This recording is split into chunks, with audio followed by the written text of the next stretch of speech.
যে এটা লুটপাটের বাজেট। এই বাজেটকে বাইরে অনেকে বলছে চানাচোর মার্কা বাজেট, যা শুনতে ভালো লাগলেও খেলে পেট খারাপ হয়।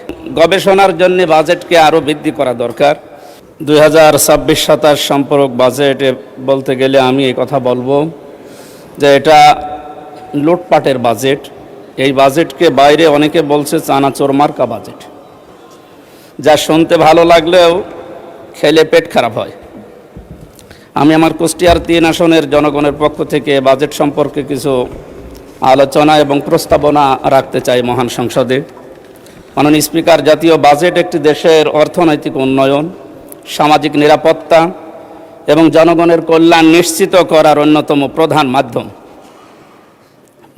বাজেটের মূল ভিত্তি হলো রাষ্ট্রের আয় এবং ব্যয়। তাই রাষ্ট্রীয় আয় বৃদ্ধির ব্যাপারে যেমন আমাদের সচেষ্ট থাকতে হবে, তেমনি ব্যয়ের ক্ষেত্রেও আরও সজাগ দৃষ্টি রাখা প্রয়োজন।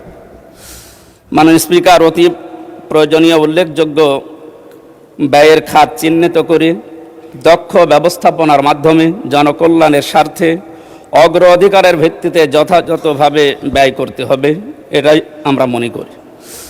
রাষ্ট্রের আয় বৃদ্ধির জন্য কর প্রশাসনের আধুনিকায়ন, কর ফাঁকি রোধ, অর্থ পাচার, রপ্তানি বৃদ্ধি এবং বিনিয়োগ বান্ধব পরিবেশ সৃষ্টি করতে হবে।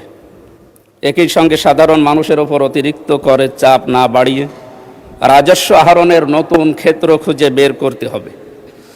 দেশের সবচাইতে বড় গুরুত্বপূর্ণ বিষয় হচ্ছে বেকার সমস্যা। এই বেকার সমস্যা নিরসনে শিল্পায়নের প্রতি বেশি গুরুত্ব দেওয়ার প্রয়োজন।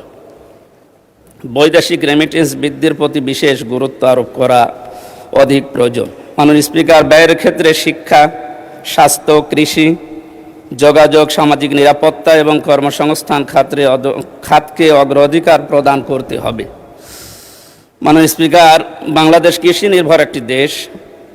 কৃষিক্ষেত্রে যত উন্নয়ন হবে দেশ তত অর্থ সমৃদ্ধ হবে। এজন্য কৃষকদের স্বল্প মূল্যে সার, বীজ এবং শুল্ক মুক্ত কৃষি সরঞ্জামাদি সরবরাহ করা প্রয়োজন।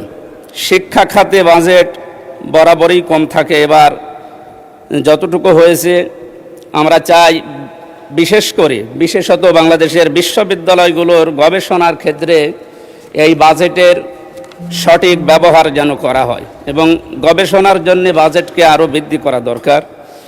এই বাজেট এত কম যে তা দিয়ে দেশে অর্থনৈতিক সমৃদ্ধিতে তেমন কোনো ইতিবাচক ভূমিকা রাখা সম্ভব হচ্ছে না বলে গবেষকরা জানাচ্ছে। মাননীয় স্পিকার, দেশের সংখ্যাগরিষ্ঠ মুসলিমদের জন্য প্রতিষ্ঠিত মাদ্রাসাগুলো যুগ যুগ ধরে অবহেলিত। ইবতেদায়ী মাদ্রাসা এবং সকল জেলা শহরে আমি একটা করে ফাজিল এবং কামিল মাদ্রাসা জাতীয়করণের মাধ্যমে মাদ্রাসা শিক্ষার উন্নয়ন ব্যবস্থা এবং এবারের বাজেটে আসলে বাজেট আরও যথার্থ হতো বলে আমি মনে করি। মাননীয় স্পিকার, যোগাযোগ ব্যবস্থার উন্নয়ন হলে দেশের অর্থনৈতিক সমৃদ্ধি ঘটবে বলে আমি মনে করি। তাই সারা দেশে রেল যোগাযোগ ব্যবস্থাকে আরও আধুনিকায়ন, উন্নয়ন এবং রেল সম্প্রসারণ করার জন্য জোর দাবি জানাচ্ছি। বিশেষ করে আমার কুষ্টিয়া ঝিনাইদহ এই 45 কিলোমিটার মাঝখানে কুষ্টিয়া ইসলামী বিশ্ববিদ্যালয়, এখানে প্রায় 20 থেকে 22 হাজার ছেলেমেয়েরা লেখাপড়া করে। এদের জন্য ট্রেনের যে ব্যবস্থাটা করা হয়েছে, রেল লাইন চালু করার উদ্যোগ নেওয়া হয়েছে, আমরা শুনেছি, এখনও কার্যকর কোনো ভূমিকা দেখতে পাইনি। আশা করি এই ব্যবস্থাটাও এই আগামী বাজেটে অন্তত আসবে। এই বিশাল বাজেট প্রণয়ন হওয়ার বিগত সময়ের মতো বর্তমান সরকার দলীয় দায়িত্বপ্রাপ্ত বিভিন্ন ব্যক্তিবর্গ যে অর্থ পাচার করবে না তার নিশ্চয়তা কে দেবে?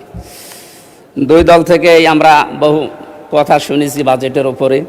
আমার মনে হচ্ছে গতানুগতিক কথাই বেশি আসতেছে। ওনারা কথা তুললেই বলা হচ্ছে যে বাজেট নিয়ে সারা দেশে আনন্দের বন্যা মিছিল বয়। তাই আমরা বাজেট 11 জুন এটা উপস্থাপন করার পর সারা দেশের যে সমস্ত জায়গায় বিক্ষোভ মিছিল এবং মানববন্ধনের মতো যে প্রতিক্রিয়াগুলো দেখলাম, আমার মনে হয় এই মানুষগুলো কি ওনাদের দৃষ্টিতে মানুষ না বা এই দেশের জনগণ না? এরা যদি জনগণ হয় বা মানুষ হয় তাহলে তাদের এই প্রতিক্রিয়া কেন? ইউএফটি ফার্স্টের সাথে ট্রেড করুন যে কোনো জায়গা থেকে। ক্যাম্পাসে ক্লাসের ফাঁকে, ঢাকার জ্যামে বসে কিংবা ঘরে বসে, ট্রেডিং এখন হাতের মুঠোয়। তাই ট্রেড করুন যখন খুশি, যেখানে খুশি।